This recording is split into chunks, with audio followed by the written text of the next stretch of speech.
Nick Stefanizzi is our guest this week. Nick is the CEO of Northwell Direct. Northwell Direct is the for-profit B2B direct-to-employer arm of Northwell Health, which is New York State's largest nonprofit healthcare provider and private employer, where he is responsible for the strategy, operations, growth, and financial performance of Northwell Health's direct-to-employer organization. Before joining Northwell Direct, he served as Chief Administrative Officer and Interim CEO of Formative Health, a for-profit joint venture aimed at enhancing the patient and provider experience of and access to healthcare. Started in 2016, Formative grew to more than 450 employees, 1,200 providers served, and over 2 million patients contacted annually. His current role represents a return to the Northwell Health family. He spent 8 years in various roles at Northwell Health prior to his time as CEO of Northwell Direct before he joined Formative. Nick earned a Bachelor of Arts in International Relations from Boston University and his MBA in Healthcare Administration from Hofstra University. Nick Stefanizzi, welcome to Next Steps Forward. Thanks, Chris. Really appreciate it. And thanks for having me. That is some tenure there in the profession, which we'll get to shortly. So just, thank you for all that you do. I'm very excited to have you as a guest today because of your work on a mental wellness collaboration between Northwell Direct and the New York City Police Department called Finest Care that was launched last July. Tell us a little bit about Finest Care, please. Yeah, and I'm really appreciative that you're highlighting not only the work we're doing through the Finest Care program, but the issue of behavioral health and mental well-being in general. I think it's such an important topic as we think about, what the priorities are within our healthcare system, really shedding a light on the behavioral health and mental health and well-being issues that are being experienced not only in law enforcement, but in the population at large is really, really important. We're really proud of the work that we're doing with the NYPD through Finest Care. In fact, I often say it's one of the things I'm proudest of from my time being CEO of Northwell Direct. And really the genesis of this came through the NYPD. There was a recognition that they needed to provide support to their uniformed officers who, as you can appreciate, experience a broad range, a diverse range of stressors. It is not an easy job to be a police officer today. And I think what the NYPD said is we want to make sure our officers feel like they have the support they need. And we need to do it in a way that they'll be comfortable with, that protects confidentiality, and that makes sure they have access to the highest quality possible providers in this space. And so they went through an RFP process where there were many organizations that were asked to participate. We saw an opportunity to take capabilities that we had built in the behavioral health space at Northwell and bring them to bear to support the uniformed officers. We were incredibly attracted to the mission and the opportunity that we saw to make a difference. And we were thankfully selected by the NYPD. And we went live in July of last year. And it has been an absolutely incredible, absolutely collaborative partnership since we launched. And you talked about the RFP process and how you're chosen. How is Finest Care different than the way that mental health care has traditionally been delivered to the NYPD personnel? Yeah, I think I'll say two things. Number one, the NYPD has a really strong history of being invested in, caring about, and working to provide solutions around this space. They have clinical programs within the department. They have clinical leadership that are focused on behavioral health issues and have historically provided services to the uniformed officers. I think what the genesis of Finest Care really represented was their desire to do more and to provide outlets beyond what existed in the department that perhaps officers might be more comfortable taking advantage of. And there's a variety of reasons for that, which I'm sure we'll talk about as we go through here. But I would want to acknowledge that they have a long, rich history of investing in programs to support the uniformed officers and their behavioral and mental well-being. Having said that, how would officers traditionally through their insurance access behavioral health care? Much the same way that anyone else in society would access behavioral health through an insurance program. You'd almost to some extent be on your own, looking for who's an available provider within my network, who, by the way, specializes in the types of issues that I'm struggling with, that is positioned actually to help me. And by the way, I've got to find out, do they even have appointments? Do they have availability? How quickly can they get me in to be seen? There are seemingly many hurdles when you're trying to navigate that on your own. And so, what I think we've done with Finest Care is say, let's remove that complexity. Let's remove that access barrier. Let's make this really easy for you. And we've provided a centralized single point of contact for the navigation of behavioral health services that is available 24/7, 365. If a uniformed officer of the NYPD picks up the phone, they will speak on our end with a licensed behavioral health provider. That provider will have a discussion with them about what they're experiencing and what they're looking to address. And based on that conversation and assessment, we'll triage the officer to the most appropriate venue of care. That could be, if somebody's in an acute crisis, dispatching an ambulance to get them to an inpatient facility. It could be the deployment of emergency telepsychiatry capabilities, which we have through the health system. But it could also be setting up a tele or in-person appointment with a psychiatrist or a psychologist. But it's all grounded in, let an actual licensed provider help you determine who the right provider is to help you with your issue when you've raised your hand and said, I need help. And then the other unique thing that we've done is we've committed for the non-acute crisis scenarios, we've committed that we will see any uniformed officer that makes contact with us within 48 hours.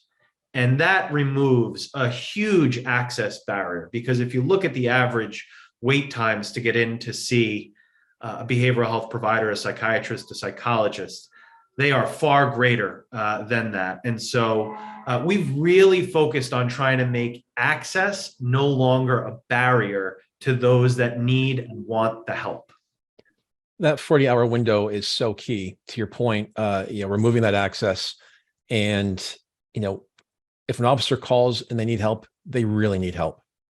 And you talk about the wait times, we'll touch upon it now, but during the pandemic and now post-pandemic, more and more people are seeking help and treatment, and some people are leaving the profession, or there just aren't enough of them out there, which we know was the case prior to COVID, and certainly is now.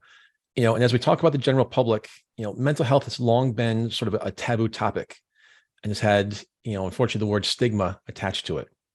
Why is that?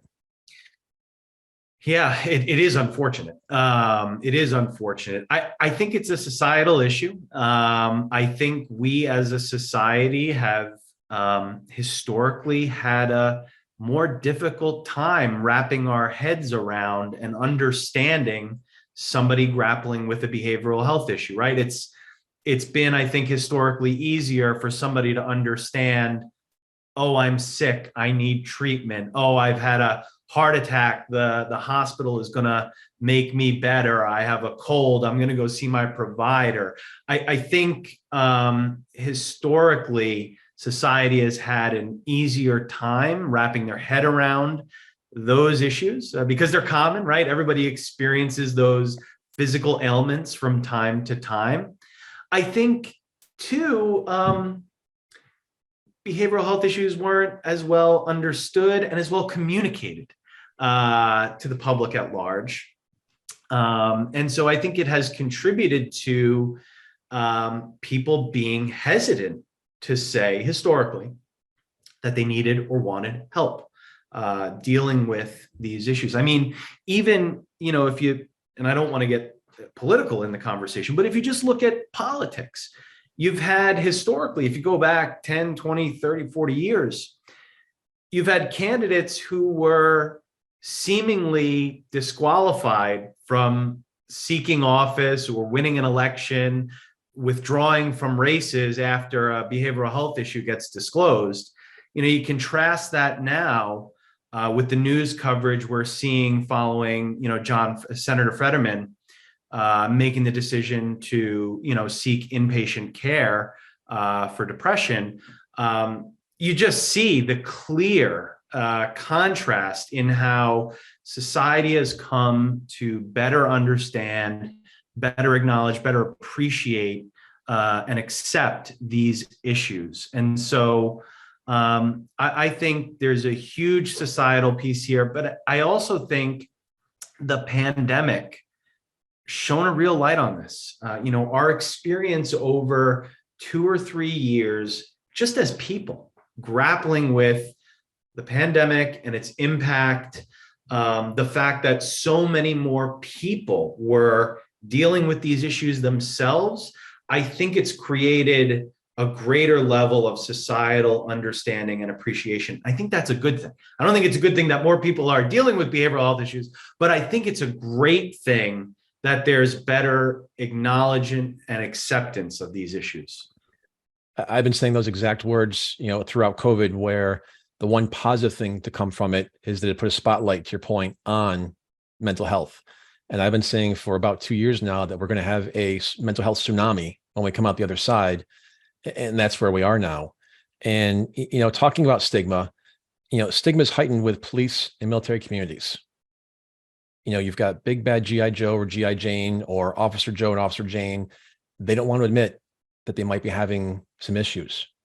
What are your thoughts on that? Why is that still a stigma, even though society as a whole, to your point, is accepting? Yeah, I think the reality is there are certain types of people that feel called to this type of service. And at the end of the day, police, military, firefighters, frontline clinicians, these people are providing a public service to the communities that we live in. They're saying, we want to be here to serve, to help, to protect you when you're at your most vulnerable, when you're in need. And I think, because of that, there's a, innate sort of, feeling or sense that I've got to be more resilient. I've got to be stronger than. I've got to be able to carry on in the face of adversity because I'm here in the service of the greater public when they need help. And so, I think there's an element of, the personality and the type of individual who's drawn to that type of service that contributes. But I also think, look, there are very real issues for, people in law enforcement, people in the military that are grappling with severe behavioral health issues, and rightfully so. There's concern about the fact that, raising your hand and, saying I need help could result in your firearm being taken away or being reassigned to desk duty, or that in some way this could be viewed as a sign of weakness and thereby career limiting. That's not to say that any of those organizations actually intend or function that way, but it's a perception that exists often within the population. And so what we've tried to do is be really sensitive to that. And I think that's been part of the benefit for the NYPD of being able to say, look, we're setting up this service completely outside the confines of the department. It is completely confidential. It is anonymous to the police department, but we want to make it available so that you can feel comfortable. And those issues of stigma and this feeling like it's almost anathema to your personality and character and your concern about what could happen in terms of your job and your career prospects, we can remove all of those barriers because this capability, this service sits outside of the department. And I think that's been a really smart strategic decision that the department made and a real value add in terms of how the officers have understood it. You mentioned a moment ago about losing your gun and being put to desk duty. When you and I spoke the other day and you're talking about that, you said you go to desk duty and all of a sudden they lose their overtime. I think that's a real concern, that there could be, depending on, circumstance and assignments and things like this, I think there's a concern. I mean, look, the reality is overtime is a part of the reality of, the economics of being a police officer. And, I think if you couple concern about your ability to earn and provide for your family with some of the other considerations that we know are barriers, that becomes a really powerful force and a real powerful headwind that we've got to work against in getting people comfortable. And that's why, again, I think providing this service through a high quality provider organization that sits outside the four walls, that is well equipped to deal with any type of situation an officer could be dealing with, again, was a really wise decision from the NYPD.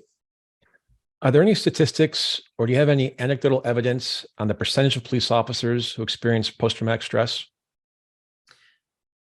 I mean, my own personal, my just gut on this, and there are statistics on it, but my gut is it's probably pretty prevalent. If you think about what officers deal with, just the same as we know it's prevalent and become more and more of an issue within the military. And we know it's becoming an issue after the last couple of years with healthcare workers. The nature of the work, the stressors and the challenges that officers deal with, at a gut level alone, you have to say, gosh, it's got to be pretty prevalent. Now, if you look at organizations like the National Alliance on Mental Illness, as an example, they say it could be as high as 35%. Now, we know that, PTSD and behavioral health issues at large manifest themselves in different ways at an individual level. And one person's experience is often different than another's, or it could be more acute or less acute than somebody else's. But that's a pretty significant number. And I think what it says is, as the NYPD has done, we need to be really thoughtful about making sure we're developing programs that can support and address those issues, that we communicate them in a way that will alleviate the concerns of an individual that may be thinking about saying, hey, I need help. And then 3, we better make damn sure that we deliver, because these people, as I said, sign up to be in service to us when we're in our time of need. We need to make sure that we're doing all we can to deliver in their time of need. You mentioned the 35% stat about, officers having mental health or behavioral health issues. I was speaking with a clinician in the first responder space a few days ago, and she said, everyone has a bad day, but police officers see everyone's bad day every day. And that really just stuck with me because, I think of them as, managing the construction site down the road and complaining about the traffic that's there, or, speeding tickets and all that stuff. But that's the easy part of the job. It's going in and dealing, someone who committed suicide or a homicide or a drug overdose, anything like that. And so me as a layperson, as a private citizen, just took it for granted. No, I mean, I think it's an excellent point. I mean, it's a tough job, and you think about what's happening. All it takes is watching the news, reading the newspaper, and looking at, rising violent crime rates in major metropolitan areas. I mean, you can talk about all of the things that have caused that to be, but the reality is crime is on the rise. More and more people are concerned about that. So you're right to that point. These officers are seeing and being exposed to and having to deal with, things on a daily basis that probably almost feel like a barrage. You also think about the fact that, think about the behavioral health issues that police officers are encountering in their work every day. Think about the fact that they're being forced to play social work, almost pseudo roles in their day-to-day with homeless populations that are on the rise, with people that are dealing with behavioral health and drug issues. I mean, it is the complexity and the extent of what these officers see, I think to your point, is absolutely spot on.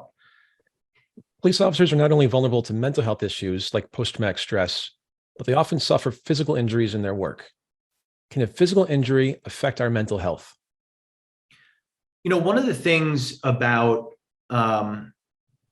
if you look at the behavioral health space for a second, if you zoom out and look at the market, the behavioral health space is an area where new entrants and alternative channels have become increasingly popular over the last year, right? How many startup behavioral health companies with a behavioral health point solution have emerged? I think the last stat I saw was somewhere between $2 and $3 billion of investment by private equity companies in behavioral health startups over the last several years. The thing that I think about as it relates to the services that we offer from a behavioral health perspective is that what's different is, yes, we will help you address, whatever specific behavioral health issue, depression, anxiety, substance abuse, PTSD, whatever it may be, but we'll also think about you as a whole person. And our services are integrated into a broader delivery system that can wrap itself around you and say, hey, if your behavioral health issue is being exacerbated by a clinical issue that you have, well, let's help you take care of that issue. And we can get you navigated to and handle providing clinical services for that. And I don't see these other behavioral health point solutions being able to offer that. And I almost view it as a disservice to the individuals that sign up. I think we have to realize that these issues are often interrelated, and integrated health systems are better positioned to help to address whole person health, which includes behavioral health. 9/11 was more than 21 years ago. Obviously, a lot of NYPD police officers and first responders have retired since that awful day. And the work you've done through Finest Care, does the NYPD in general, or individual officers in particular, still feel the effects of 9/11? I would say the only answer I could give to that is absolutely. It's hard to live in New York, especially if you were here on that day. But it's hard to live in New York and not, be reminded of, be cognizant of, be thoughtful about 9/11. And I think the impact is very real. Certainly you have individuals that are, have PTSD and other related issues from their own individual experience and what they saw and what they went through. You also have people who are becoming physically ill as a result of their work in the recovery process. I myself lost a family member last year to 9/11 related cancer. He was a detective in the NYPD. And I think the broader police community still sees the effect of 9/11 every day because of that. And so I think it's very real. And I think, like all of the other stressors and circumstances that police officers feel, it's something that, can cause people to have issues and need to seek out help. And that's what we're well positioned to provide. I've mentioned the show several times that I was at Ground Zero on 9/11, and throughout most of my career worked within 3 to 5 blocks of Ground Zero. It took me 17 years, first of all, to self-diagnose myself with PTSD, and 17 years to go back to Ground Zero. Right. And so that was me on my own choice, my own timeline, these first responders who I saw rushing into these towers that were on fire and collapsing, risking their lives because that was their job and that's what they signed up for. They didn't have the luxury of 17 years like I did to go back on their timeline and kind of work through it. They were back on the beat the next day. They were pulling remains out, for days and weeks and months afterwards. And so I appreciate all that you're doing with them and for them. And so just thank you for that. Heroes. Amen. Nick, let's shift gears for a moment. As I mentioned at the top of the podcast, you earned a bachelor's degree in international relations. What drew you to that major? And is there any connection at all to your studies in international relations and your work in healthcare? So what drew me to that major? I loved history as a student. Was always drawn to history, appreciated the lessons from history and thinking about how you can draw on them to inform what you do and where we're going in the future. And I was also a not so closeted Model UN nerd in high school. And so when thinking about my college major, without really having a sense of exactly what I wanted to do in my career, I thought about, international relations as being a nice blend of those two interests. And Boston University, where I had the pleasure of doing my undergrad, had an excellent international relations program. And, it ended up, in my view, one, BU is a great school. I'm a huge BU fan and supporter, not just because of their awesome hockey team, but really feel like I got a really strong, solid education, and really found that the international relations program there, in addition to the subject matter, also really focused on a couple of core, call it competencies: communication, writing, collaboration, all of which I think are directly related to the work that we do within healthcare. And I didn't know or expect necessarily that my career would end up in healthcare. But it does feel like it has the complexity sometimes of international relations, and it is definitely a team sport. And when I think about, teams, the best teams that I've been a part of have always been collaborative and communicative, and aligned in direction. And, those are certainly skills that I think I got to learn in addition to, sort of the specific subject matter that you study.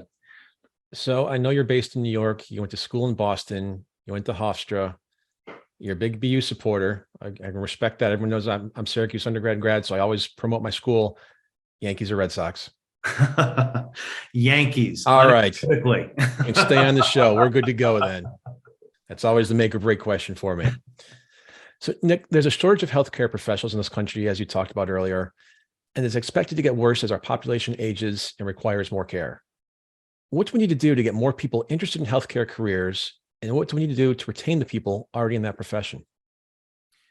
Yeah, this is a real challenge that healthcare organizations around the country are grappling with. I think this is an example we talked about a little bit in our last conversation. This is another example to me of a yes and problem. It is a multifaceted problem that requires a really broad range of solutions, not a solution. So I think we've got to start getting people interested in healthcare as a career and a profession earlier. Northwell is doing a lot to get out into schools and to start to create pipelines of young scholars. And I think we have to help younger people thinking about entering the workforce understand that there are many other ways outside of being a physician or a nurse that you can have a career in healthcare. You can be an IT professional who has a career that specializes in healthcare. You can be a finance person who has a career in healthcare. And I think helping people see and understand that, and then creating pathways around it is really, really important. I think we've got to be recruiting in more innovative ways. And so At Northwell, particularly as it relates to nursing, we've created partnerships and relationships with nursing schools around the country. We hold what they call golden ticket events that expedite the hiring process for nurses. And so we've got to look for innovative, unique ways to hire people and get them in. And you've got to onboard them, help them orient, and get settled in their roles in a way that they feel supported. You can't just throw somebody on the floor.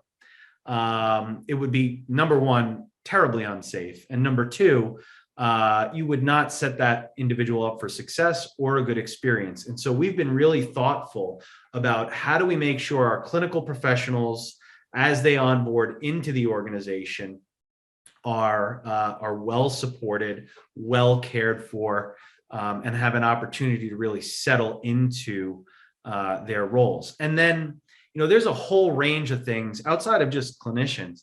There's a whole range of things that we need to be doing to make sure that we're retaining our workforce. Really focusing on listening and supporting employees, driving engagement, helping people see and understand what they need to do to grow their careers, and then giving them the tools and resources to grow their careers and be successful. There's, in any event, the point being, I think it's a yes and answer to, what we need to do to address this critical shortage.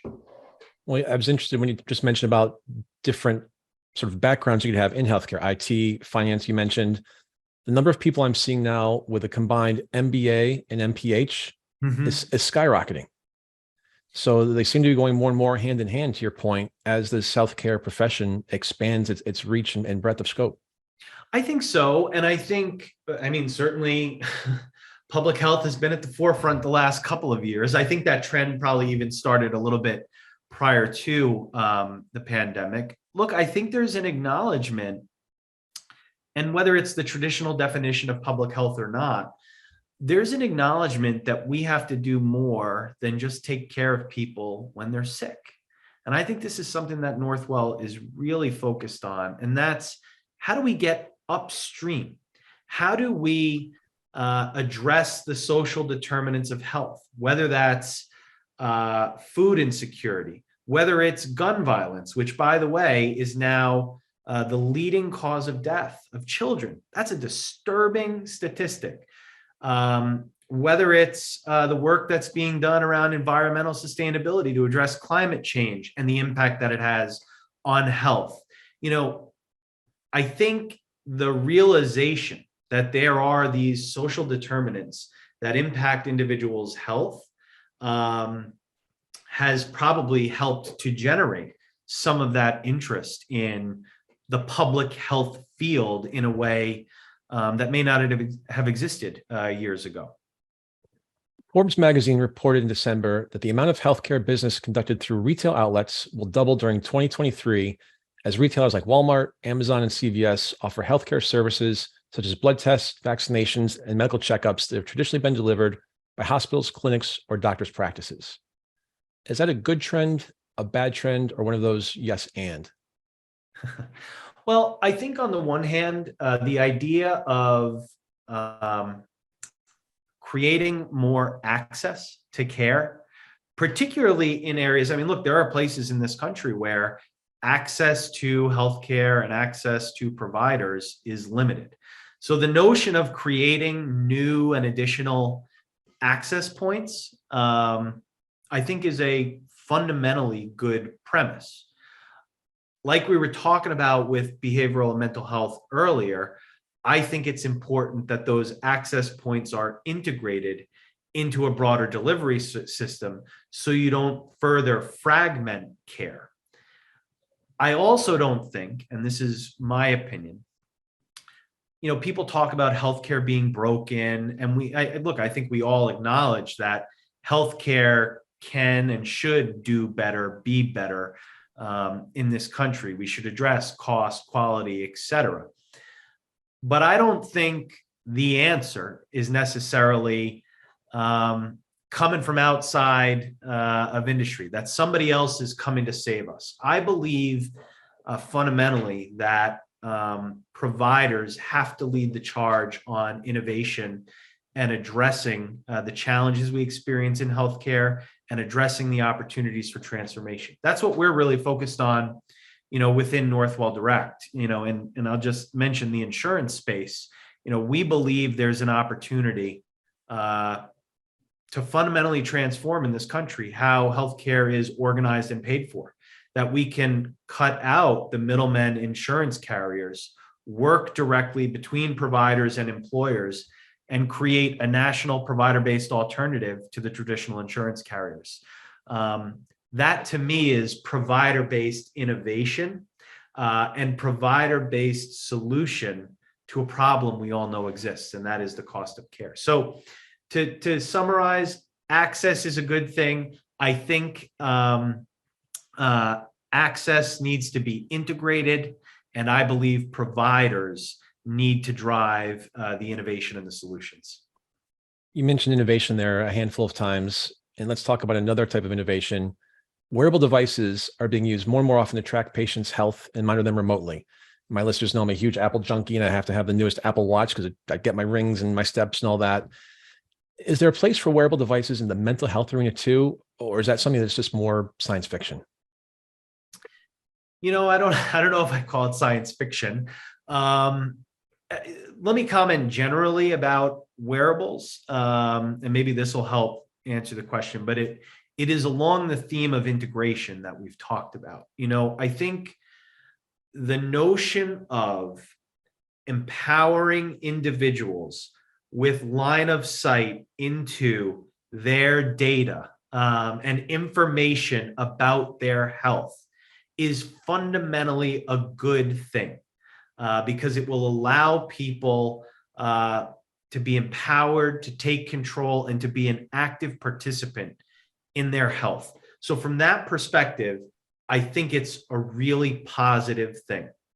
I think where I'd love to see wearables go, regardless of what clinical area of focus, is how do we also integrate the information available from the wearables? And by the way, it's got to be scientifically validated, appropriate information coming from these wearables. How do we integrate that with the insights and the data that are available through your interaction with your provider and the diagnostic tests that are being done? How do we incorporate that data in a way that it's usable by our providers, and that, by the way, doesn't create more of a data burden for providers? Because let's also recognize that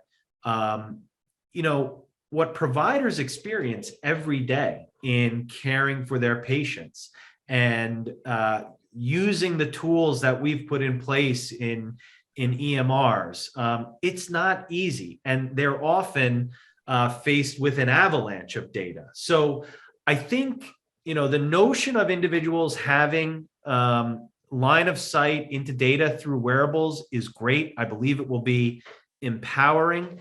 I think we've got to figure out how do we integrate that data with your broader clinical data set, and how do we make it easy for the providers to action against that data in consultation, in collaboration with all of the other clinical data sets that they have available to them. But I think there's promise. I love your vision, and I completely agree with in terms of how you think it should all be connected. My only fear is you're seeing more and more articles now about these mental health app companies, technology companies selling your data. And so I just feel that there could be just a little bit slower for people to get into it, just knowing the privacy issues and, again, stigma associated with that. But I love the vision you're putting out there for all of us. You got to read the fine print. Exactly. I have your lawyer sign off for you. U.S. healthcare spending grew 2.7% in 2021, which are the latest numbers we have. It reached $4.3 trillion with a T dollars, or $12,914 per person. That's 18.3% of our country's gross domestic product. And that's nearly twice as much as any other developed country. I have 4 questions for you. It's gonna be a little weird. They're all going to sound the same, but they're all different. Let's take them one by trust the process. So let's just take them one by one. What can hospitals and hospital networks do to help make healthcare more accessible, more transparent, more efficient, and more affordable? There's a lot of mores in there. Partner with us. Join the fight. No, I'm serious. I think provider organizations have a huge opportunity to help to drive down costs. We've put out a high-performing network that we offer to self-funded employers to support their team member benefits. We see on average that solution can save them 20% on their benefit expense.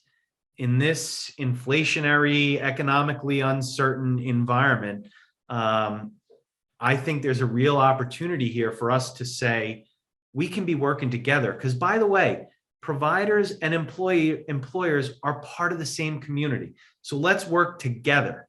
And we've created a structure where we partner with and we work with other health systems. My network includes people who, in the more traditional sense, were competitors locally. But we've realized that in support of employers and their team members, we have an ability to collaborate in a way that's different, provide an alternative to the traditional insurance companies. And I think provider organizations around the country have this same ability. This direct relationship, direct provision of care can not only save money, but it'll also improve quality because you can better organize all of the care that an individual needs. And what can the people who set our public policy do to help make healthcare more accessible, more transparent, more efficient, and more affordable? I think one of the things that's missing in our public policy discussion about the healthcare system and healthcare economics is nuance. It seems to me the public policy debate is, on the one hand, the Affordable Care Act, Obamacare is either the best thing or the worst thing that's happened to the country. And that's one part of the debate. And the other part of the debate is we should either have or should not have Medicare for all. To me, that misses an incredible amount of nuance in terms of how healthcare financing is actually structured. And if you think about it, 160 million people in this country have access to health insurance through an employer-sponsored plan. This is, in my view, an evolution, not a revolution country. I don't believe that we will be able to flip a switch and say we're moving all those people off of their employer-sponsored plans and we're moving them to Medicare for all. I just don't see a tolerance for that, particularly when you reflect back and look at the battle over the Affordable Care Act when it wasn't even anything close to that as a policy intervention. But what I think we can do to have an impact is say 160 million people. That's a lot of people. How do we then address, how can we transform how employers provide that benefit? And I think direct employer-provider relationships, like we're building through Northwell, cutting out the insurance middlemen, who, by the way, are not adding a lot of value to the system. They're pulling a lot of money out of it and handing it over to their shareholders, but they're not adding a lot of value to the equation of how an employer provides care for their team members. So I believe the public policy debate needs to acknowledge that this is a much more nuanced problem than those seemingly binary choices, and focus on the 160 million people that have employer-sponsored coverage and what opportunities we have to innovate within that construct. We were talking before the podcast about the Northwell network and its margins. I know I was surprised, and I think a lot of people will be surprised by the numbers you were sharing with me. And I'd like you to share them with our audience, please. Yeah, so Northwell Health, the parent company of Northwell Direct, is an integrated delivery system, not for profit, is important here in New York. It is a $17 billion in top line revenue company. We operate on 1% margin against that $17 billion in revenue. And that is because of the investments we're making in innovating for employers, the investments we're making in providing behavioral health services to the community where other health systems and other providers are retreating. It's because we're investing in getting into the communities and addressing social determinants. It's because we need to invest to maintain the physical plant of all the facilities that people go to for their care, to keep up with the latest advances in technology, to be on the leading edge of cutting edge research and clinical trials. We reinvest all that we make back into the health system and the communities that we serve. As a not-for-profit, we don't have shareholders that are getting a dividend or a return from the money that we make. And at the end of the day, there's 1% margin on our business, all of which goes back into the community. And if you contrast that, the numbers aren't difficult to find, but if you contrast that to the margins and the profits that are being made in the insurance side, the margins that are, and then the profits that are being made in the pharmacy side, it's quite a stark contrast. And I'd ask you, who is really making the investments in the communities that we all live in? And I believe it's providers. And are you unique in that situation in terms of being a nonprofit in the healthcare space in terms of your structure? Are there others similar? You don't have to name names. Yeah, I mean, it varies by state and geography. New York is a state that doesn't allow for-profit hospitals and hospital systems. There are others that do, and there's a mix of for-profit, not-for-profit hospitals, health systems, integrated systems around the country. So it really depends on the geography. But I would say, you look at Becker's, which is one of the most common industry publications. Seemingly every day, every week, there's another post about hospitals that lost money in 2022 and hospitals that are, struggling to survive on really, really thin margins, not all that dissimilar from the one that we've experienced. We've already had a fascinating conversation today, but we still have a few minutes left. Talk to us about the things in the mental health field that give you the most hope and optimism. I think the thing that gives me the most hope in the mental health, behavioral health space is the shift that we're seeing in terms of society's appreciation for understanding of these issues and comfort with people raising their hand and willingness to try to answer the call. I think that that's really healthy. I think that it's really important. And I'm glad to see that shift happening. I'm glad to see the reception that a Senator Fetterman is getting for taking the step that he did, that again, 20, 30, 40 years ago, would have caused him to be ostracized. I think that's a really positive thing. And I'm also encouraged by employers who are saying, we need to focus on this. This is what we need to be doing and providing for our team members who we ask to do a lot for us.